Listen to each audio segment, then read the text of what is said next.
Sex. Okay, I said it. Whew. But it's a lot easier to communicate the word itself than what you want related to it in a relationship.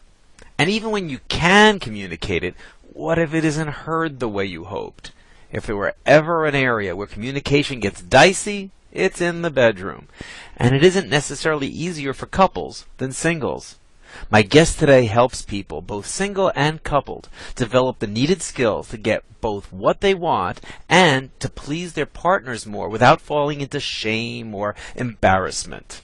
And I hope I can do the same in my interview with her.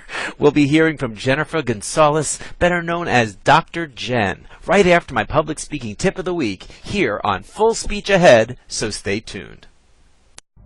Ask not what your country can do for you. Ask what you can do for your country. Free at last! Free at last! Thank God Almighty! We are free at last! Mr. Gorbachev, tear down this wall. Each one of you has your own platform. Mine is a stage in a studio. Yours is wherever you are.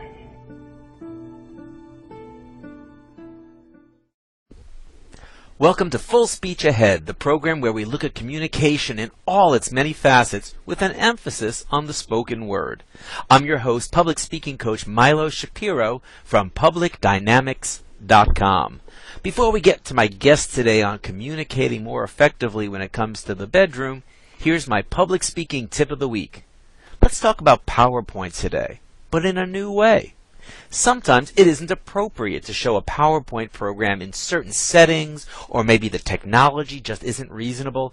Does this mean you have to go back to using paper notes, or go without notes at all? Not necessarily. PowerPoint serves two purposes. The most obvious one is that the audience gets to see your slides. But almost as important is the fact that you get to see the slides. So, if it's not reasonable to have your program shown to the audience, there's nothing that says you can't still have that computer facing you to remind you what you want to talk about next. Use an outline format and keywords to remind you what comes going up next so that you're not just reading to your audience. You're being reminded what you're going to speak about. There's no need for fancy graphics. This is just for you. And with the PowerPoint remote in your hand, it's much less clunky than shuffling papers and no need at all for a lectern. How did I figure this out? Well, one time the projector wouldn't work, and I had to do my whole program without the audience seeing any of my slides. It wasn't nearly as good, but with the program of the computer right in front of me, at least I knew everything I was going to talk about. And I looked comfortable, and I seemed connected with them, because there weren't any notes in sight, at least not to the audience. Okay, on with this week's interview.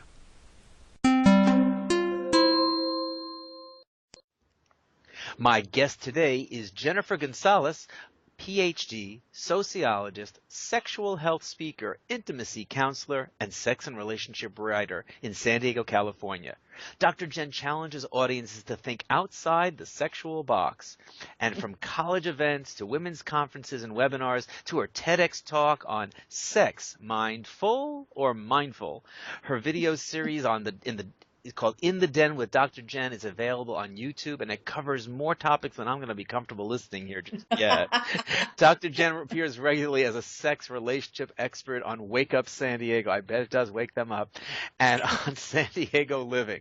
And in an honor you don't get to hear about very often, she recently visited the University of Southern California as an MC and to speak at their annual condom fashion show to promote sexual health. Dr. Jen, welcome to Full Speech Ahead.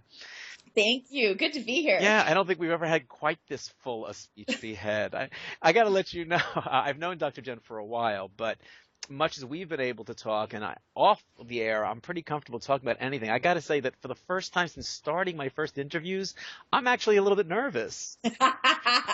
That's a good place to be. Yeah, I guess so. And then if we wake up some of my listeners, I don't have a problem with that. But I'm going to give my listeners a heads up that if you're normally used to listening to more business-oriented communication or family-oriented, that this one is going to be a little different. And my feelings won't be hurt if you tune out. That said, I hope my feelings will be hurt. Well, I'm hoping they won't. And I'm hoping they'll tell their friends who wouldn't have a problem with it so they can listen instead. So let's talk just from the beginning. Tell me a little bit about what kind of work you do.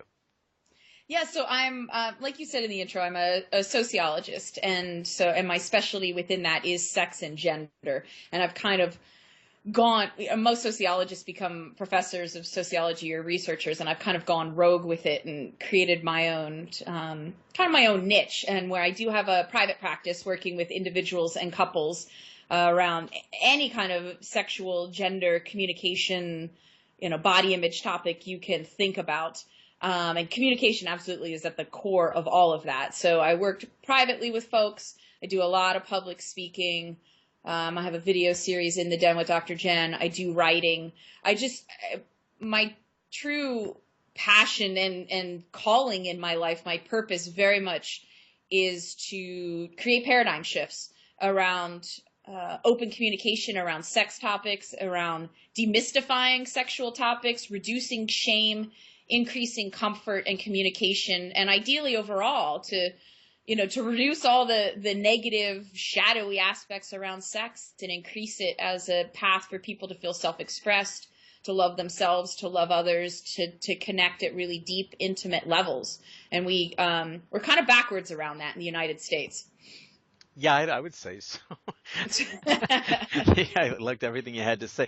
Do you ever get the feeling from people that communicate about this stuff, but that would take all the mystery out of it? That's part of what makes it exciting. If we talk about it, it's going to kind of be lessened somehow.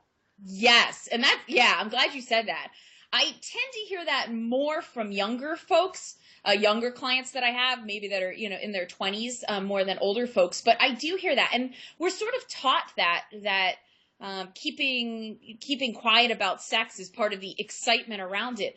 But when we don't have a good basis of, say, sex education in our country, of open, frank conversations around sex, about even knowing how our bodies work, let alone how to please ourselves, when there is so much shame around it, when there's so much silence, the mystery ends up being that people misunderstand each other. They're disappointed. They have unmet needs. They have assumptions and expectations that they're not able to own and articulate.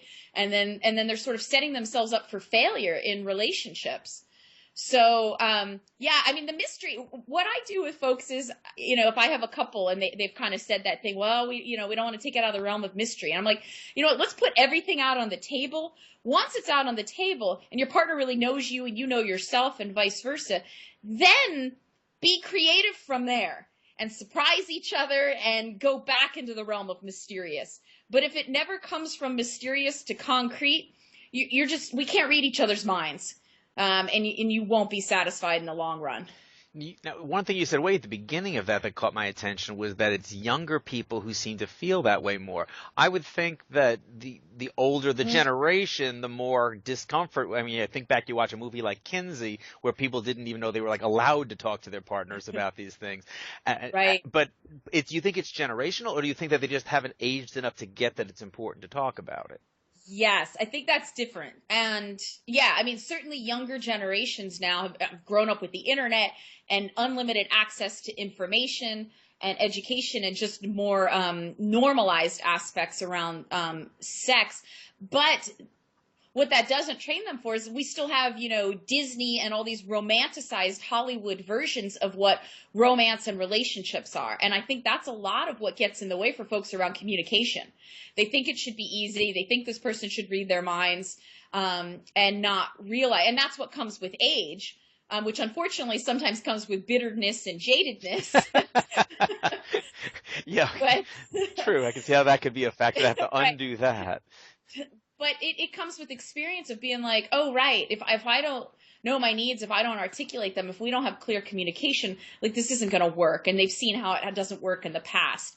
And I think, if I have clients who are in their early to mid 20s, they may have more still of a romanticized notion of what romance and love is, and that love can conquer all, and that type of, romantic aspect, which is beautiful. But it's not always realistic of how, the work and skills that are required to make a relationship happy and long lasting. So do you think those overhyped expectations are the biggest problem we have, or is there a different problem that you see as a more common problem in relationships with communication like this? Yeah, it's a great question. I think one of the main things is that we're just not taught skills in how to communicate well. And, I wish that was a high school class for students of relationships 101, and where communication is a really strong part of it, because where we get in the way is that we have our feelings and our thoughts and our belief systems, and that we assume that other people have those same things. And we don't realize that we all have our own unique lens of how we experience the world, what we've experienced in the past, and how we reread situations. And so we speak and we think we're being clear sometimes, but we're not really taking ownership of all of the assumptions behind it and all of the training or lack of training that we've gotten to lead up to who we are today. And so I think we miss each other a lot. We presume ill intent in other people when it's really our insecurities that are running the show. So I'd say, what it comes down to is that we're not taught how to communicate well. We're not taught how to, I'd say, own our insecurities, which we all have, and how to not let them kind of run the show in our communication. So if this is the person who you're supposedly, we're going to focus more on couples, because we could go talk for 6 hours here. So for just this episode, at least, if we have you back, great. But for this, we're going to focus more on an existing couple. So this is the person that you have felt you could say vows to, or at least that you could move in with, or at least that you've been with for a long time. Wouldn't you think, okay, I must have been able to communicate with this person to keep this relationship going? Why do we have trouble communicating more with an intimate partner than we might with someone we don't know as well? Yeah, because this person matters more to us. I mean, there's a couple things. One, like we've committed ourselves to this person, so what they think of us and the relationship matters a lot. So in some ways that can make it scarier to talk about the big topics, even though it's imperative, because you're afraid to rock the boat. And it's a bigger deal if you say it and you wish you never had. Yeah. I mean, earlier in a relationship, now we might not know that person as much, but you're kind of like, what do I have to lose? Sometimes. I mean, it depends on how people play it out. And ideally, right, you'd think the longer you're with someone, the more secure you are with them, but the more you have riding on it. So that can matter. And then, I mean, the more vulnerable we are with somebody, just the more scary it is. So if you've committed yourself, if you've fallen in love with this person, if you really like being with this person, ideally that's because there's been a lot of vulnerability along the way. But that also then that person has the ability to hurt you the most. And I think depending on how, say, for example, your parents modeled open communication or vulnerability and being able to work through conflict, that kind of shapes our belief systems around, oh my gosh, if we disagree on somebody, that means on something, that means we're going to break up and this is so scary. Or is it okay? Okay, so this is scary. I love this person. I don't want to lose them. If I give them my truth, they could reject me. But that's okay. Like, this is all part of the process of being in an intimate relationship, and I trust that we can work through this. Wow, that sounds overwhelming. Yeah. Like, oh my gosh, taking chances like that, and you brought up. But it's so beautiful. I mean, I honestly think like one of the most beautiful parts about being a human, like we are innately social creatures. And so one of the most beautiful things is to be able to be fully raw and vulnerable with someone else and to feel that you can trust that person, like with the depths of you, and that they could reject you in that moment, which feels terrifying, and that you create that space for somebody else and that you can carve that out. I mean, that's true intimacy. So it's the most terrifying thing, but it's the most beautiful thing we can share with somebody else. And for some people, they do that through communication and talking and sharing their deepest fears and thoughts. Some people do that through sex and through physical touching. I mean, people have different ways that they kind of be vulnerable, but it's really beautiful. And for someone who isn't a good communicator, to have another outlet that allows them to show that connection to another person, what they really mean to them, I could see how that's really a thing of beauty. When we come back from this break, I want to talk more to Dr. Jen, about how she helps people get to that place where they can communicate. So stay tuned. Not another boring conference. Liven it up with IMPROVentures and the fun of improvisation. Check out motivational speeches and entertainment that get everyone learning through play and laughter. For smaller groups, Teamprovising is our teamwork and communication program with more feedback and fun. Plus public dynamics, keynotes, training, and coaching on public speaking skills. You can be more effective in front of groups. Learn more today. IMPROVentures, 619-542-0761, or see videos at IMPROVevents.com. We are back on Full Speech Ahead with our second segment with Dr. Jen talking about sexuality and couples. So when we left off, the question I kind of left hanging is, how do you do it? How do you, not the sex part, how do you do the the helping people communicate? Hopefully you're not getting involved in that. But and I don't want to know if you are. But I don't. Okay, but actually I should give you the chance to declare that you're not. But I think that's important that we do have folks out there that do that in an educational way. I think that's very helpful. So. Actually, I can see where there's a place for that, just not in the setting that you're talking about. Right. So, and boy, that could be a show unto itself with a different guest. But how do you do what you do, which is get couples to express in a productive way what they may be holding back on or doing ineffectively? Yeah, and so, I mean, one of the most important things is to have like a process to resolve conflict. And because my specialty is the sex area, but communicating within that realm is kind of its own beast. But if folks have all this other conflict in the way that they haven't feel like they've been able to talk through and build up resentments around that, that absolutely gets in the way of their intimacy and to be able to want to have sex or be present during sex. And so I teach folks, what I call a conflict resolution process, which is, it's all about taking ownership of why something bothered you, why something hurt your feelings, why something annoyed you or you were frustrated.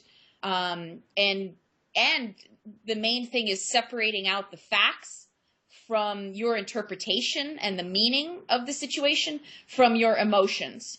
And I think that's where couples miss each other all the time, is that when they're arguing, they're presenting their side of what's going on as if it's all facts. And that's where they can totally disagree with each other, and they can legitimately disagree with each other, because that's, some of those are the facts, but some of those are the interpretation and the meaning that happening had for you, because it reminded of you of when you were 8 years old and your father talked down to you in a condescending way or something, versus the emotions, which is that you were hurt or you were disappointed or you were humiliated or you felt shame or you were afraid. Like, all of those things are really different things. All of those things are really valid in communication and in conflict. But if we don't identify them and take ownership of them, they keep getting in the way of really getting to the heart of being able to communicate well. I can't even write down the questions I think of fast enough, because this is just so interesting to me. So let's go with this one. When someone is experiencing a hurt feeling based on something that happens in a sexual setting, and you're saying, you need to be able to express that. Let's just say it's the wife who felt that, for sake of argument, and the husband's reaction was, that had nothing to do with you. That was just something that was hot for me, or I thought you would like that. Is it better to stop in the moment and process that, knowing that you're going to potentially cut the whole experience down to the moment and may kind of fizzle, or is it better to afterwards say, hey, I wanted to stay in the moment, but? It's a really good question, and I think it depends on how good this couple is, like how close they are, how in love they are. It depends on individual personalities. It depends on how much you trust each other. And it also depends on, like, if you don't stop it in the moment, are you going to be sort of like wounded by this experience?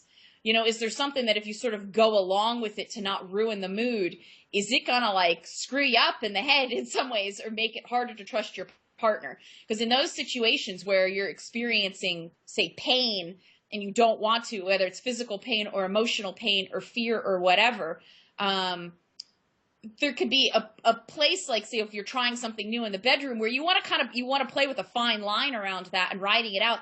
But if you've crossed a line, then it needs to stop. It doesn't matter that it's ruining the moment. Like, rebuilding trust and communication and connection in that moment is the most important thing. Well, that makes sense. If it's something you feel like this is something we should discuss later, but you're not thrown by it, don't spoil the moment. But get off my hair might be a right now moment. Yes, yeah.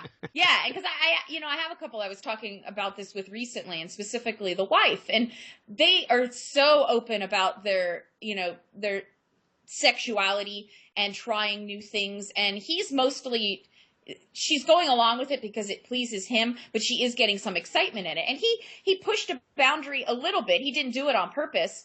And so she kind of made note of it in the moment, like, all right, we're going to have to talk about this later.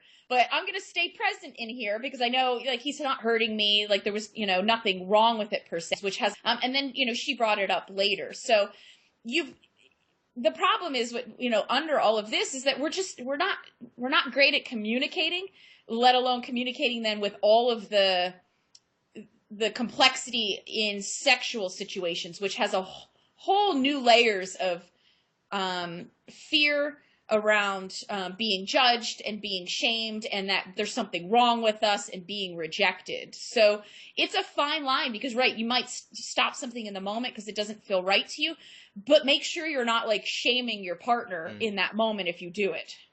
I can see also one of the advantages in the moment is that you get to end successfully, because let's flip the gender around because we keep going one direction. If she is doing something and he's not liking the way it goes, and she feels like afterwards the conversation starts like, oh, here we go again. Now I'm going to hear about what I did wrong. I don't even want to try anymore. But if in the moment you could work through that so that it ends successfully, then there isn't that, am I going to hear about it later problem. No, and that's a good point. Yeah. And I think it takes a lot of compassion and kindness and presence to both, speak your truth in the midst of a sexual situation, but to also know your partner, to be like, hey, you didn't do anything wrong. This is just how it showed up to me. And let's just talk through this right now. Let's rebuild our bond. And then let's, slowly start being sensual and sexual with each other again, and know that, like, this doesn't have to ruin the moment, and that it doesn't have to be like afterwards, like, oh, good Lord, right. Like you said, I can never do anything right. Yeah, I can see how that would come up. Right. This time is flying by. We got to cut to break. When we come back, we're going to talk more about how couples can communicate their likes and dislikes to maybe get a little more fun in the bedroom. So coming back right after this. Got photos that need improvement? Freshen your photo. Old family shots that have gotten damaged? Freshen your photo. Want someone or something removed from a picture? Freshen your photo. At freshenyourphoto.com, we turn the pictures you have into the pictures you want. Add muscle, lose weight, lighten face lines, whiten teeth, fix darker off-color shots. See before and afters from dozens of happy customers at freshenyourphoto.com. That's freshenyourphoto.com. And when we left off, we were talking about how can we more comfortably communicate our likes and dislikes with our partner. Yeah, that's not a simple one. No, it's not. It's such a good question. And it's a shame, like I said, because of the context that we don't learn it is okay to talk about these things, and we don't learn the skills of how to do it in American society. This is really tough for folks. And it's really important because ideally, if you're having sex or sexual activity in your relationship, you want to enjoy it. You want to you want to get pleasure from it. You want to feel more connected with your partner. There's emotional, there's physical, there's mental components. And so being able to be vulnerable and truthful, hey, this isn't working for me, but can we try this in a way that's speaking your truth but doesn't hurt your partner's feelings? That's such a fine line to walk. And I think the cliche of like starting with compliments is a very true thing, because I don't think we can ever get enough compliments in the sexual realm in terms of like what we do well, what our partner loves, how it makes them feel good, what they like about our bodies. We can never do enough of that. And so to make sure you're giving your partner lots of kudos for what they do that you really enjoy and what feels good or what makes you feel emotionally close or whatever, the energy they bring to it. So, starting in that place of being really genuine in your appreciations. And then, I think when folks bring up new stuff that they want to try or to share new things that they would like to do it in a really playful way. It could be helpful if you're like, I love what we were doing, but I just came across this article online, or I came across this podcast by Dr. Jen, and and I had never thought of trying this before. I had thought of trying this, and I thought we could really have fun with this. What do you think about this? But you're coming from such a healthy place to be able to already say that. I think at the point where a couple could do that, they don't need to be in your office. My guess is you get a lot more people who are like, I'm afraid if I tell her what I'm interested in, she'll never look at me the same again. Yeah, and that's a tough. Right, that type of stuff often requires counseling intervention, because if you say have some sort of fetish or something that's outside the box or something that's not vanilla sex, and that you've been holding that desire inside, first of all, depending on how strong that desire is, that can be problematic. Because if you're not getting those needs met, you might seek it elsewhere, or you're just pushing it down, and that can be problematic.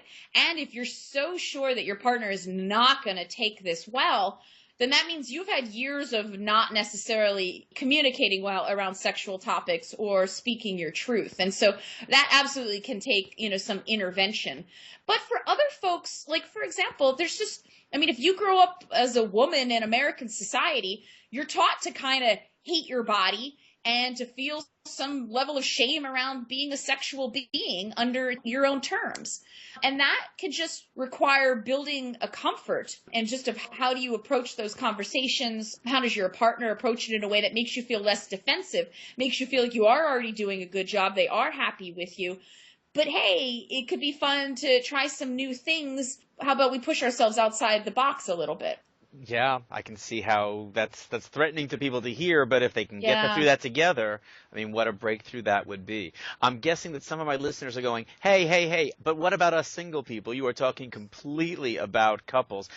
Dr. Jen, would you come back and do another episode where we talk about this in the dating world? Because this is not a dating world of celibacy. This is a dating world where people are sexually active. We could definitely talk about conscious dating and sexual choices. I would love to. Great. We need to wrap up for today, but I just want to thank you for being so much fun. I'm looking forward to having you back on again. Thank you. My pleasure. I also want to let my listeners know they can learn more about all that Dr. Jen's been talking about here and much more at Dr. Jen's Den. And that's an odd one, so I'm going to spell it. DrJenSden. drjensden.com, and there they'll be able to see her TEDx talk and her YouTube videos and learn about her ebooks right there on that site. If you enjoyed this episode, please check out other interviews I have posted at fullspeechahead.com. You can also check out that same site for information about my coaching and training in public speaking for you or your work team. I'm also available for my team building course, Teamprovising, where we use games of improvisation to look at teamwork, creativity, and communication. And my motivational speeches on risk-taking get the whole audience playing along. More on that at IMPROVentures.com. So I'm Milo Shapiro, always moving, full speech ahead. Till next time.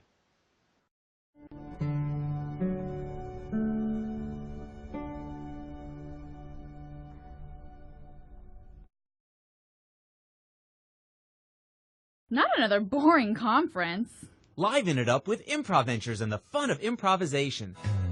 Check out motivational speeches and entertainment that get everyone learning through play and laughter. For smaller groups, Teamprovising is our teamwork and communication program with more feedback and fun. Plus public dynamics, keynotes, training, and coaching on public speaking skills. You can be more effective in front of groups. Learn more today. IMPROVentures, 619-542-0761, or see videos at IMPROVevents.com.